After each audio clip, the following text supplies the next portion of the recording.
नाज़रीन वाक़िआ आगाह कंदासीं। JY फ़े महांगाई ख़िलाफ़ मार्च जे शेड्यूल जो ऐलान करे छॾियो आहे। JY जो मार्च 26 मार्च ते मौलाना फज़ल रहमान जी अॻुवाणी में रवानो थींदो। JY जे तर्जुमान असलम गौरी जो चवणु आहे त JY जो महांगाई मार्च 26 मार्च ते इस्लामाबाद में दाख़िल थींदो।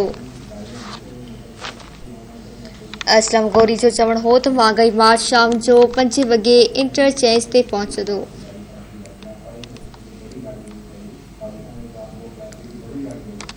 ब्रेकिंग न्यूज़ हवा सां शेयर कई पिया। JY फ़े महांगाई ख़िलाफ़ मार्च जे शेड्यूल जो ऐलान करे छॾियो आहे।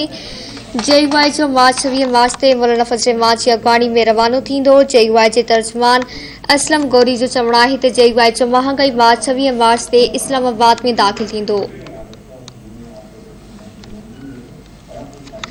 असलम गौरी जो चवणु हो त महांगाई मार्च शाम जो 5 वॻे इंटरचेंज ते पहुचंदो।